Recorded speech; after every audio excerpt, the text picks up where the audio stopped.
Kali ini kita sharing-sharing dikit tentang tax amnesty, karena ini udah masa-masa menjelang tax amnesty. Penting apa enggak sih tax amnesty itu? Kita ngomong dari kacamata pengusaha ya. Kalau bagi saya itu penting banget kalau urusan tax amnesty, pajak ya. Karena apa? Satu hal ya teman-teman, kalau kita ngomong tax amnesty ini kan program pengampunan. Karena kan saya yakin lah kita ngomong pengusaha lah ya. Masa mau jujur sama pajak itu susah. Pajak itu juga kalau Anda terlalu jujur, Anda ngomong 1% dari omset ya kalau omset Anda naik. Nah kalau turun gimana? Nah karena Indonesia ini aturan pajaknya itu gimana ya? Kalau omset Anda turun, Anda diperiksa pajak, masalah lagi itu. Nah jadi kan kadang-kadang kita ya jujur tuh seberapa jujurnya gitu loh. Kalau terlalu jujur ya susah. Dan saya yakin juga banyak teman-teman yang belum memasukkan. Nah ini mumpung ada program tax amnesty, jadi saya ikut sih. Pokoknya kalau Anda urusan tax itu jangan lihat hari ini, jangan lihat masa lalu, tapi lihatlah ke depannya. Tujuannya apa? Someday ketika Anda mempunyai uang segitu ya, dan kemudian Anda mau beli rumah, beli properti apa segala, Anda nggak bingung. Karena apa?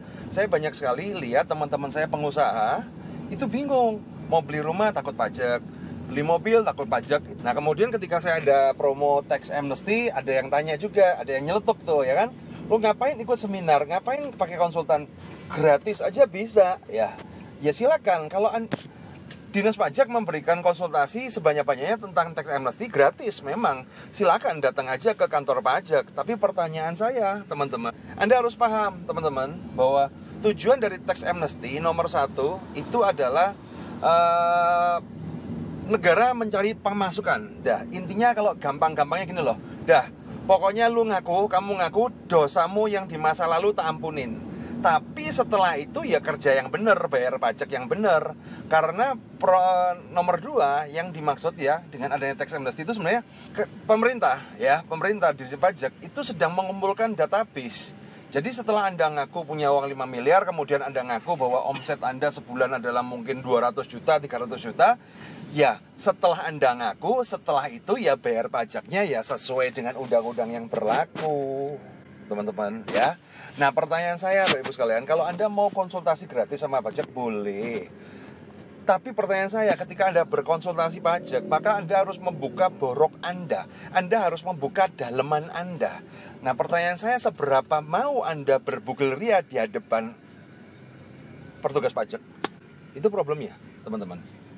Jadi bukan masalah gratis dan bayar. Ya kalau Anda mau berbugil-bugil ria, Anda dengan telanjang menunjukkan pajak, ini loh omset saya sekian, kemudian gini-gini. Nah sebenarnya kita ada konsultan, lu kalau mau gratis ya nggak apa-apa, datang aja gitu. Air putih di keran juga gratis gitu loh. Pertanyaannya, kenapa Anda nggak minum air? Anda nggak minum air keran? Kenapa Anda belinya aqua? Ya. Jadi ini untuk membedakan iya atau tidak, terserah. Kalau saya ikut, teman-teman, saya ikut ya. Dan saya akan saya lapor melebihkan. Tapi setelah itu ya juga kita harus paham, bukan sekedar lapornya ya, tapi setelah lapor itu teman-teman, ya Anda harus nata lagi. Contoh simple ya kan, kalau Anda cuma ngatur gitu aja tanpa konsultasi ya kan. Contoh, Anda datang ke kantor pajak konsultasi tentang tax amnesty, Anda jujur-jujuran, omset 1 bulan 16 miliar, loh server pulsa itu 16 miliar ya kan. Kemudian bagaimana tax amnesty? Nah setelah itu Anda setor ke pajak ya, maka pajak akan mencatat bahwa Anda pengusaha Anda adalah omsetnya 16 miliar, maka Anda harus ikut PKP. Nah, setelah itu modar gue.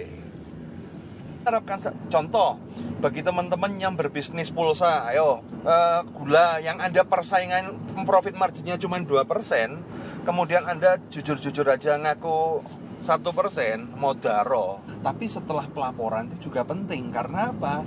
Pajak itu dia mengumpulkan database teman-teman ya. Jadi pajak itu dia tuh ngumpulin database pengusaha, berarti Anda yang belum lapor, dia lapor ya kan. Supaya apa? Supaya besok-besok ketika dia nagih Anda ke depannya setelah tax amnesty ini, dia sudah ada database bahwa si Pak Ijo ini pengusaha dengan omset 100 juta. Ya udah ditagih lah 1 juta, kan omset 1% kan. Nah problemnya adalah apa? Lah kalau kemudian di database-nya disebutkan Pak Ijo ini pengusaha dengan omsetnya 1 miliar ya, terus suatu ketika omsetmu itu turun jadi 500 juta, maka yang terjadi di Indonesia adalah pemeriksaan. Dan kalau di pemeriksaan itu lebih parah lagi Pak Ibu ya. itu nanti peluang ada oknum-oknum pajak seperti Gayus Tambunan. Yang penting kita cengli aja. Kalau kita ngomong pengusaha itu ya cengli aja bayar pajak, karena kan ya terus terang aja kita harus support pemerintah pasti ya teman-teman ya. Tapi kan gini loh teman-teman, kita harus paham bahwa kacamata pajak sama kacamata pengusaha itu kan berbeda. Nah ini yang kita harus mencari jalan tengahnya Pak Ibu. Karena Pak pajak itu nggak mau tahu Anda bisnis Anda rugi, ya. Kemudian Anda di demo warga, apa segala, tahunya bayar pajak harus lancar, ya. Nggak boleh turun. Tax amnesty ini kesempatan sekali seumur hidup. Manfaatkan. Saya memanfaatkannya dan saya kira maksimal. Lebih baik ada guidance. Karena apa? Coach Himawan, pengajar saya. Ya kalau Anda mau ada konsultan pajak lain silakan gitu loh. Tapi ikutlah gitu loh. Kalau nggak ada ya belajar sama Coach Himawan, Pak Himawan. Karena dia pengalaman ratusan bahkan ribuan kliennya dia ya, dan saya tahu sendiri karena semua perusahaan saya itu pajaknya itu diatur sama Pak Himawan. Jadi saya merefleksikan apa yang saya lakukan ya, dan saya tahu Pak Himawan tuh integritasnya seperti apa. Dan banyak murid-murid saya sudah merefleksikan banyak ratusan murid-murid saya untuk bergabung di tax, karena saya penting ketika Anda berhadapan dengan konsultan tax ya. Kalau di Pak Himawan tuh enaknya apa? Anda harus bawa data Anda semua, jadi di overview sama dia, kemudian diatur, oh strateginya seperti ini, seperti ini, seperti ini. Nah, problemnya adalah apa teman-teman? Tidak semua orang ketika Anda mau membuka data Anda semua ya, itu kan seperti Anda berbugil di hadapan orang itu. Kayak dokter kandungan meriksa itu kan dia cewek itu kan ngangkang gitu kan, lihat jeroannya kan ngangkang. Nah, perlu orang yang dipercaya. Kalau Anda nggak percaya orang itu, kemudian misalnya ada cewek ini ya, Anda ke dokter kandungan, kemudian Anda nggak percaya orang itu ya kan, kira-kira Anda risih nggak kalau ngangkang?